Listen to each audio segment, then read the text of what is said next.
What's up, guys? If you're not subscribed, please subscribe. Also, please smash that like button on the video and enjoy the show. I always think about it like this. You can't boil the whole ocean, but you can boil your little pot of water. It feels so good, honestly, like to think that we're onto something. And the thing that is, we don't have an agenda. We try and be honest. Maybe we try to be a little funny, and we also try to make it entertaining.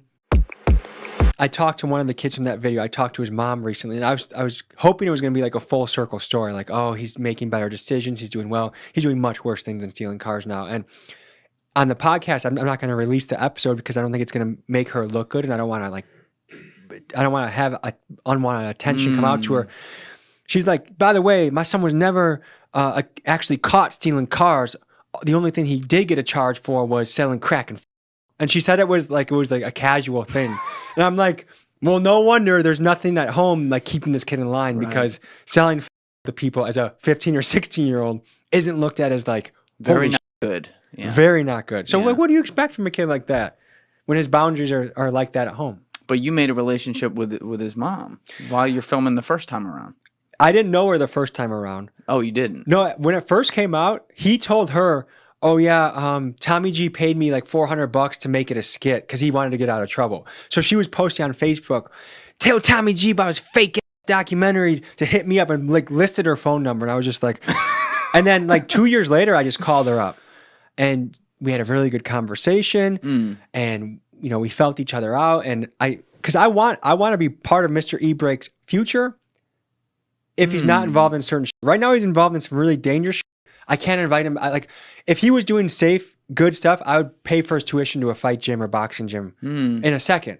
But because I know what might be in his backpack when he comes into that gym, the type of people he knows, the beefs he's not a safe kid to have around in an environment you want to be safe. So there's only so much you can do for a kid like that. And it's, you know, I would be a very tiny piece of anything that happens to him. But like I try to, even when the first video came out, I try to facilitate people trying to reach out to him. There was a Black Panther leader that wanted to talk to him. That guy reached out. Black Panther leader? Yeah, they're still around. They're still around? Still kicking? They're not very strong anymore. But I forgot about them. There was like a local activist type guy that wanted to like mentor him. Mr. E-Break clowned him, like pretended he was Domino's Pizza. Like I didn't order pepperoni. Like he was clowning him in the text message. Then an HVAC opportunity came up because he mentioned the video he wanted to get into HVAC. Yeah, he never replied. So like, you can bring a horse to water, but you can't get him to drink. When he decides there's other things that he wants to consider, he has my number, and I'd be happy to help him. But at the moment, he's a little scary. Yeah. He's a threat, dude. He's a straight up threat. But that's pretty cool, though, that you have, and publicly with it, too, like have the word on that kind of thing and want to do what you can. And that is the bottom line. You can do what you can, but like you said, you can't make him totally change his life around, but you can help him if he wants to get to that point. I always think about it like this. You can't boil the whole ocean, but you can boil your little pot of water. Right. I'm going to have my little pot of water over the stove as long as I can. And, you know, you can do what you can do. So how did that was the second one you said. And what year was that? Was that 2020 still or 2021? Maybe even 2022. Okay, 2022. Once you said you had 4 ideas going into that one, and the Kia Boys was one of them. Yeah. First of all, how do you come up with ideas? They're always floating into my head, dude.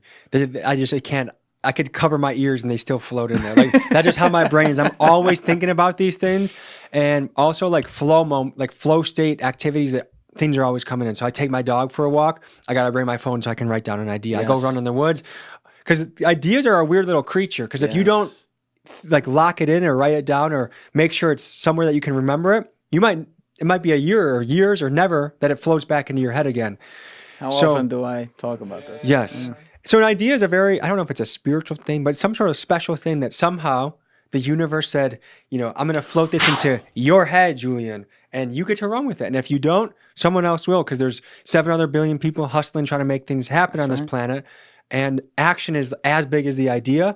But I do notice with a lot of creators, like there's some people that are lazy with the idea side of it. They're good with the execution, but they'd rather copy another format or another style. Whereas the best version of yourself will always be your own idea. Yes. It's never going to be running with someone else's idea that you're going to thrive. Yes. Alessi actually put this really, really well off camera yesterday when we were talking about it. But he's like, it's almost like Tommy took some of the some of the concepts of speed of the edit from like, you know, the Mr. Beast lane, but made documentaries on stories that people weren't covering and made it fun at the same time while it's serious.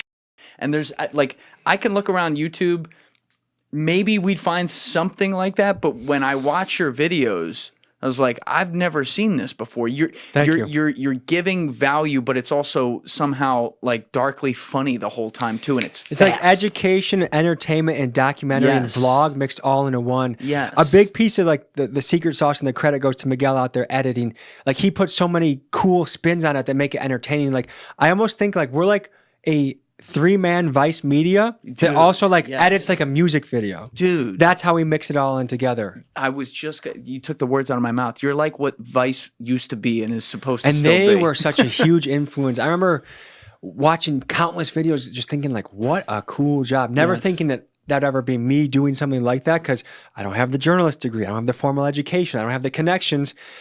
And it's, I think, did they just go under permanently or are they still around? Vice, we can look that up, Alessia. I think that's Vice sad because News, they have so many amazing pieces out there, dude. That to me, like what they started with, I think they started to get way too political. Yes. And that's not the role of the, like, I'm not supposed to like tell people what to think. I'm supposed to show people something and they come to their own conclusion. And I think that's another reason why we keep getting these connections. It's like, I'm going to go into your life in a very fair, curious, friendly way and see where it leads. But I don't have like mainstream media. A lot of times, RIP mainstream media, by the way. Hey, they've had a good run, but sorry guys, it's kind of over for you. Well, we're going to visit the CNN headquarters in a couple of days here and pay you guys a visit. But they did a little hit piece about me and my friend Brandon Buckingham. When me and him covered Kensington, Pennsylvania, it was exploitation. But when they copied the exact same style that we did there and did themselves, that's journalism. Yeah, they don't like that. They don't like when you do their job better than them. Dude, the other thing that blows my mind that like I don't even believe half the time is their Kensington piece has 50,000 views. Mine has 5 or 6 million. Brandon's has 1 or 2 million. Who'd have thought that 2 idiots like us would be running circles around these bastards? But it feels so good, honestly, like to think that we're onto something. And the thing that is, we don't have an agenda. We try and be honest. Maybe we try to be a little funny. And we also try to make it entertaining and we can cut it well. We know what to look for. But for some reason, they just don't get it. And if they want to survive, they should hire people doing what we're doing and run it under their own platform. They won't. They won't though. And they won't survive. They're pussies. Yeah, they are. Yeah.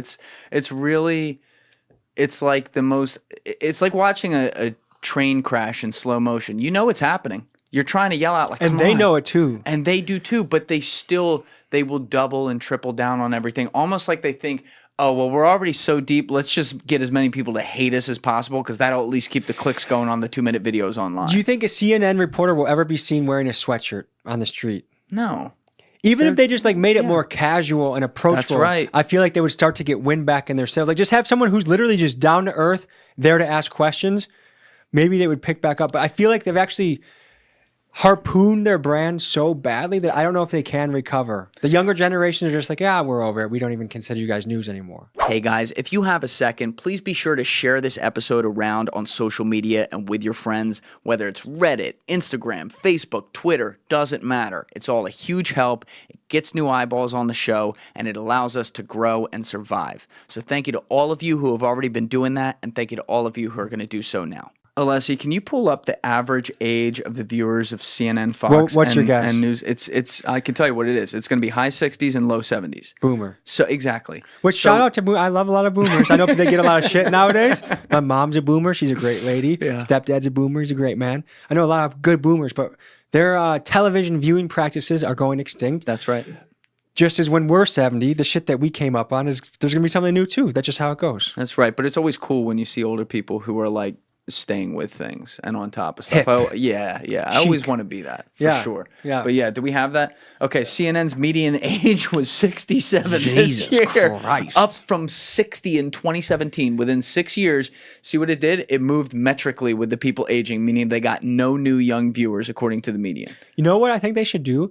They should sponsor nursing homes. So like every nursing home has CNN on every TV. That's like written into the deal. Like at least 8 hours a day have to be showing our program. program, and we'll like help with like applesauce and like stipends and shit. That would be a good business move for them, I feel like. I want to know what they're doing at the airports. There's some secret deals going on there. Oh, because it's always playing. Oh, yeah. You walk into 'Cause you would CNN, think- Fox, Yeah. fucking HLN every time. Like, there's Is a it deal just there. because, hey, you know, there's a lot of boomers that are in the airport. This is what they like to see. We're just providing for the customer. Or do you think there's like some back alley deals where like CNN's like, you know what, you know, Denver Airport, we'll give you a little bit of kickback. You know, Yes. we got the Epstein fund is surplusing right now. You know, How long did it take? 20 minutes? We got the Epstein in 20 minutes. shout out my dog. No, I'm just kidding. That guy's Well, thank you for watching the video, guys. If you haven't already subscribed, please smash that subscribe button and check out this clip's full podcast episode by clicking here or in the description below.